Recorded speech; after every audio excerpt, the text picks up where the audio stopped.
Hi everyone, I'm Nimesh Sharp, CEO of Blick Rothenberg, and I'm delighted to be here with Ben Branson, founder of Seedlip Drinks. Ben, thanks for inviting me here to your drinks lab in Hertfordshire. Thanks for coming over, Nimesh. So straight into it, Ben. Non-alcoholic drinks, how did you get the idea for Seedlip Drinks? Not with an idea for drinks, I guess. I'm from a farming family. I love the natural world and, grown up around hard work, agriculture. And so it means that I grow a lot of my own stuff at home. And back in 2013, I think I just wanted to see what else I could grow that wasn't rosemary and thyme and dill and the kind of standard herbs. Got on the internet, started looking around and I guess just opened up this world of botanicals and herbs and spices and herbal remedies, and old books like this little guy here. So this is a book that I found a scanned copy of it. It's from 1664. It's really old. It's called The Art of Distillation, and it basically has a whole load of remedies using herbs and spices and using like little copper stills. I thought it was pretty cool. Can buy a little copper still off the internet. I bought this still here, this little 2.5 litre still, and I just literally, herbs from my garden, I started playing around. Not about drinks, not about non-alc, just I like arts and crafts and mucking around with stuff and experimenting. And then I was out in London a few months later. I was driving in, not drinking alcohol, so then driving back home, and beautiful meal, lovely restaurant, great company, great alcohol cocktail list. I got served this pink, fruity, disgusting, just like sweet, childish mocktail. I just felt like an idiot, I couldn't finish it. Didn't want another one, didn't go with the food. And I left just thinking, why, how difficult is it to get a decent one?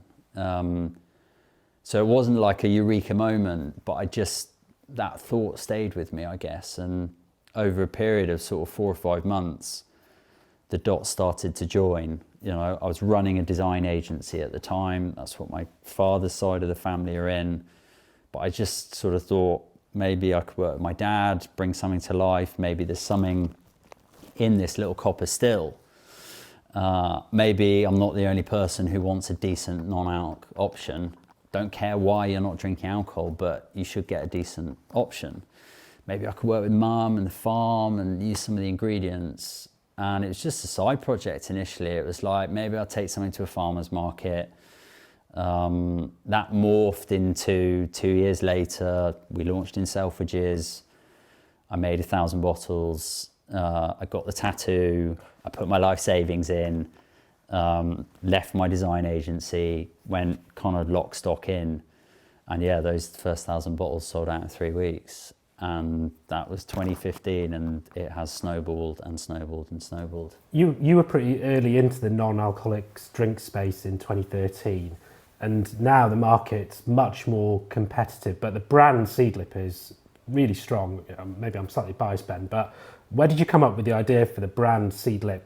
Just tell me a little bit about that story. Yeah, so I guess I created this process of distilling, real herbs, real spices, real citrus into something that was non-alcoholic, that was great with tonic, great in non-alcoholic cocktails. And so I really felt like I'd put, what I care about in the bottle, and I'd put fantastic ingredients and brilliance of nature in the bottle. And so then wanted to bring it to life sort of with that same design language, I guess. And so we've got these beautiful illustrations that use our 6 key ingredients in the shape of an animal you'd find on my farm. Who designed? I started sketching things, but then worked with my father and his team to just sort of actually digitally bring it to life. We chose animals from my farm, so we've got the hare. Seedlip Grove has a squirrel, and seedlip spice has a fox. The name is the name of a basket that seed sowers and farmers, including my own family, used back in the 17th century. It also explains how we kind of make the product, taking things from seed to lip. So it felt like a really good nod. And then we targeted the best places. So we launched in Selfridges, we got into the Fat Duck, like Buckingham Palace were on the phone, Michelin star restaurants, top bars, top hotels. And we've been fortunate to be able to do that now in 40 countries, or we did that in 30 countries in about 3.5 years. So from what started as a real passion for farming and growing herbs and messing around, I suppose, with copper distilleries on the internet, formed into this wonderful product, really well designed. You can see your design background as well, Ben, coming into the product itself. What was then the business plan? You touched on this slightly about you wanted to go for the high end, the Buckingham Palaces of the world. Yeah.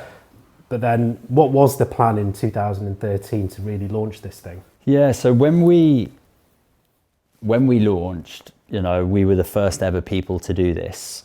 And so I was therefore adamant that what seedlip needed and the category needed was credibility and quality and aspiration and desirability and premiumization, hence going after the best accounts. It was my view that if the best people in food and drink think it's great, then rather than me having to tell people that I think it's great. And was that your vision which then turned into your strategy then? What was the vision of seedlip when you... I mean, the vision morphed from, initially it was, hey, this is going to be fun because I'm going to do my own brand. I've been doing other people's brands. It then morphed into, God, I'm going to go full time on this. It then morphed into, I just want to get a bottle on the shelf. I don't want to let this down. I'm enjoying it. I've had loads of ideas in the past. I've never done anything about them. This has just got to get on a shelf. That was the goal. And that then, in times of sort of delusion, I sort of had this idea about trying to change the way the world drinks. Yeah. And that kind of, I feel like we've been on that journey of, there are 250 non-alcoholic spirit brands now available in the world. And there are menus, there are awards, there's press, podcasts, festivals, conferences, books, influencers. Do you think your timing was good then? I think our timing was really good in the sense that, the trends of whether it's health and wellness, whether it's social media, access to information, e-commerce, the gin boom, the cocktail boom, the tonic boom, there were loads of things that were really in our favor. Spirits have been premiumizing for, probably the last 20 years gradually. Cocktail culture had happened over the last sort of 15 years. Health, it was all kind of coming to a head, which meant that the way that we socialized was starting to change. There wasn't really the old man down the pub kind of stuff anymore. There were gastropubs, and people were choosing kind of experiences, and you could do different things with your time rather than let's go for a drink, and it'd be about just going down to the pub. I think we did launch at the right time. And you said that your ambition was to get that first bottle on the shelf, and you said it snowballed after that. What were then, which all sounds great and very positive that you've achieved your ambition, but then what were the challenges when it was snowballing? I suppose, what were the growing pains of the business? Yeah, I mean, the main growing pain was that I'd spent 2 years kind of making this thing and coming up with my plan of how it was going to go and how I wanted it to go. And how I wanted it to go was nice and slowly and gently and softly. And I was not going to have an office, and I would hire a part-time intern as my first employee, and 1,000 bottles would sell in 5 months, and it would all just go nice and gentle.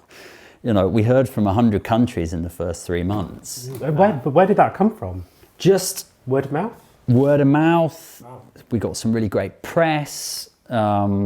Just suddenly the bar, kind of the bartending community leapt on it.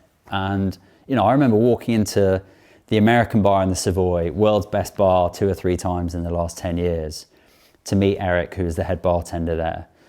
And I presumed that he would kind of know nothing about seedlip. And he's like, I heard about you in Greece last week. And I'm like, we haven't even launched, Amazing.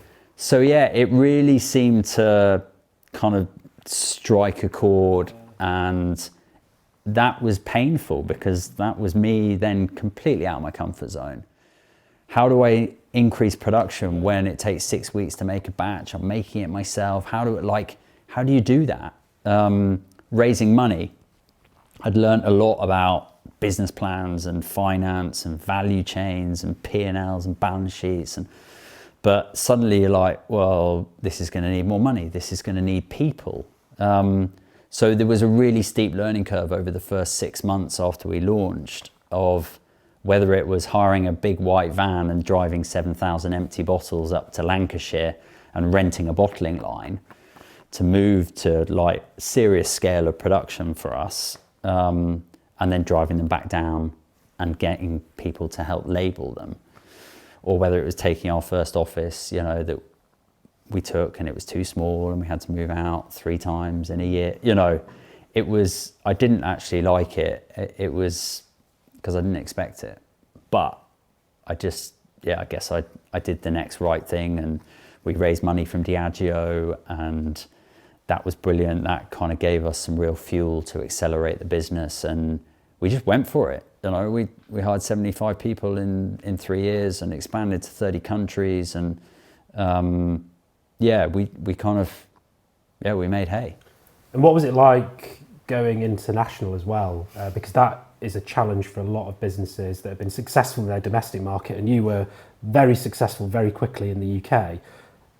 How did you feel about going into 75 countries?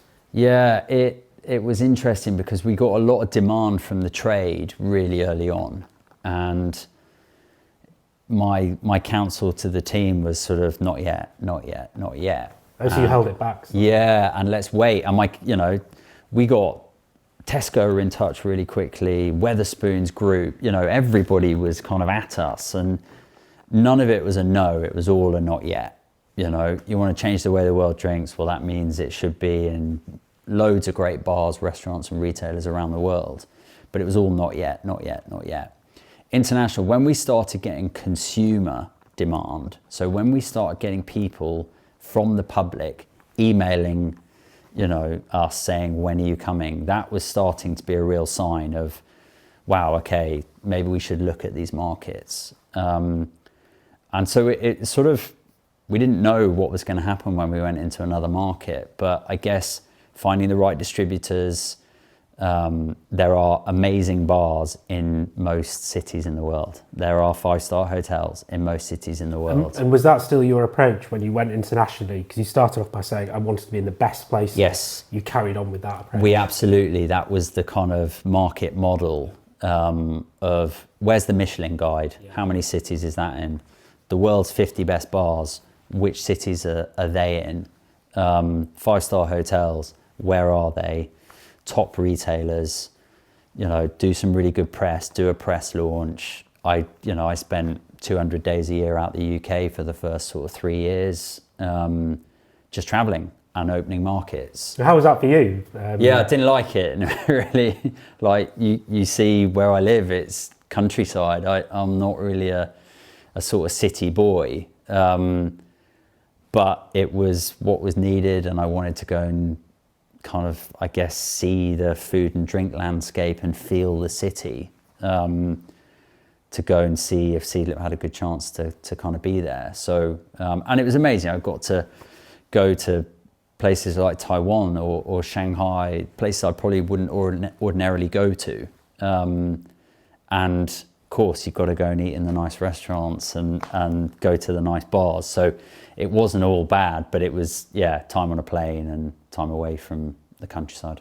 Yeah, and Ben, you've touched on some of these things around the challenges that you had, and what did you learn from the mistakes that you made, and what advice would you give to your younger self in 2012, 13, and also other businesses that are going through, whether they're in drinks or not, but advice for other businesses that are going through the same journey? Yeah, I mean, my key bit of advice is a bit doom and gloom, but 9 out of 10 startups fail. And there is really one reason why they fail. And it's not cash, and it's not team, and it's because whatever they are offering is not needed.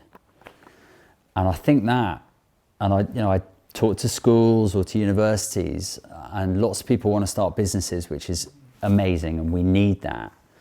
But you must do something that has some need, that solves a problem in someone's life or makes something better, because that's why most people don't fail. We don't need it. There's so much choice, there's so much stuff in this world, that unless you've got something that's really relevant, meaningful to people in this day and age that feels of the moment and is the time's right for, then don't bother doing it. I think, there are some other key bits that I was kind of really proud to put in place early on, of, whether that's the way that I structured the company to incentivize my team and share options, whether that's, protecting trademarks and IP, which we took very, very seriously. They're all the really kind of boring things, but they were really, really important in how we could grow seedlip across lots of different countries. But making something that's needed is the number one. And you certainly did that with seedlip, and not even 10 years on, I suppose, I would say that you have achieved your vision of changing the way the world drinks. What next for you and seedlip and other ideas that you've got in terms of the drinks? Yeah, I mean, I've nearly been working in this space for 10 years, and I feel like I'm one of the people that's been working in it for the longest. And that gives you a sense of, if really the alcohol industry is hundreds of years old, right? And the soft drink kind of industry is, 150 years old. The non-alc category really is not even 10 years old. And so there is such a long way to go, which is really exciting. There's such a long way to go in terms of the amount of work and education that's needed, which is really important and can't be kind of shortcut. On the education, so what education for the consumer, or? Yeah, for the trade, for the consumer, for retailers, how do you merchandise non-alc? How do you make people aware of it? How do you price it? For the kind of bar trade, in terms of what drinks do you make? What does it work with? How do you talk to a kind of punter about it? So yeah, there's loads of when do I drink it? What is it? How's it made? What does it taste like? All those kind of questions. So I'm still very much committed to, I'm not done yet on non-alc. There's more to do. And we launched a second business, Acorn Aperitifs, just before COVID, just before lockdown. So that's just in the UK at the moment. That's a range of non-alcoholic aperitifs, so more in your Aperols and vermouths, kind of spritz territory, which is exciting. And then, there's more I want to do with Diageo. They're obviously the world's biggest kind of premium spirits company, so I've got some serious power and expertise in drinks. And then, maybe another couple of ideas. I'm not done yet. Yeah, I'm not done yet. You still want to keep messing around with the different herbs then? Yeah. And one of the things, Ben, that when we've been working together, what I was really interested in early on was that your desire to give back to the entrepreneurial community. And I know that you've made donations and pledges to certain charitable causes. What was the driver behind that? Yeah, part of the seedlip's the biggest company I'd ever worked for, and I really saw, and I took this from, I guess, watching my father, of how amazingly proud he was when somebody left to go and set up their own thing. And it's amazing. His company spawned a lot of other amazing companies. And I definitely took that mentality into the team that I built at Seedlip. And, you know, I think by last count, about 12 of them have now started their own brands. And I wanted to make sure, and we had a culture where there was a lot of transparency, there was a lot of learning opportunity, whether that's in finance or sales or moving roles, to kind of understand what it takes to launch and kind of grow a business. So that was really important to me. Giving 20% of my business to my team was really important to me. Signing up for Founders Pledge, which is an amazing organization, you know, committing to kind of, if there is an exit event, you give a percentage of your proceeds. That sets you up as effectively a foundation to be able to then give to charitable causes. I'm really glad I did that. And then I spent a lot of time talking to universities, schools, other entrepreneurs. I just feel like when I started, I asked a lot of people for coffees. Yeah. And a lot of people said yes and gave me their time. And yeah, I feel like I can do that a bit more now to other people. So yeah, it's just sort of a nice virtuous circle, hopefully. Yeah, and you talked about lots of people volunteering their time for coffees and giving you advice. I know, again, from the way that we've worked together over a few years now, that the value that you place on taking professional advice as well. So what do you look for in that circle of advisors, Ben, that's helped you through the Seedlip journey?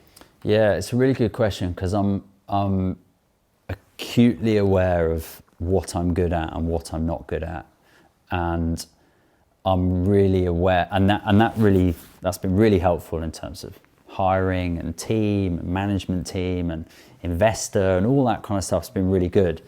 And I am a risk taker. You know, I really am a risk taker, and I'm also at heart a real rebel.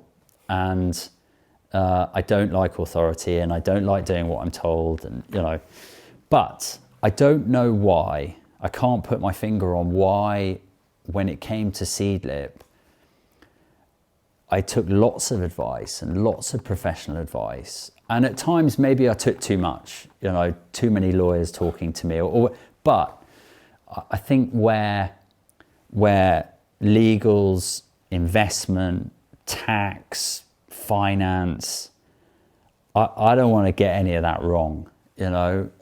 So I feel like, and I feel like that's really paid off. I feel like getting great advice from professionals has been worth it, you know, and I would do it that way again if there was something that I was really serious about, I think. Yeah. And finally, Ben, amazing journey, not even 10 years on, it is quite incredible. And as I said before, you really have changed the way we all drink. But where do you see Seedlip, Acorn, the other brands that you're working on in 10, 15 years' time? Yeah, I mean, I love thinking about the future of everything, right? Whether it's the future of how we socialize and what we drink, or you know, are we not going to have chefs? Are we going to have robots making our food? And are we going to be in flying cars? And are we going to be living in the metaverse? And all that kind of stuff I love. And I was in LA a few weeks ago, and I stood by just outside this coffee shop at the traffic lights, and there was this pink box on wheels next to me. It was up against a wall, and I was just going up to order some coffee, and suddenly this box started moving and crossing the road with no human involvement, and it was going to do a food delivery. And you're just like, what the hell?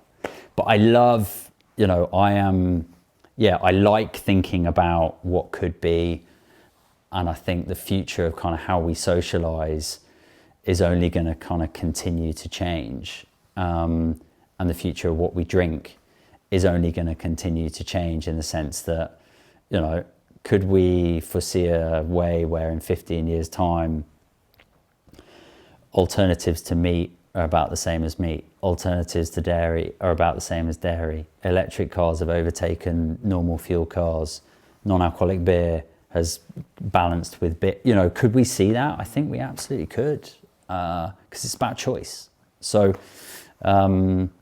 I think there's a really bright long future for non-alc, because of the change in how we as a society are valuing the role of alcohol, socialising in our lives, and then all these other things that compete for our time.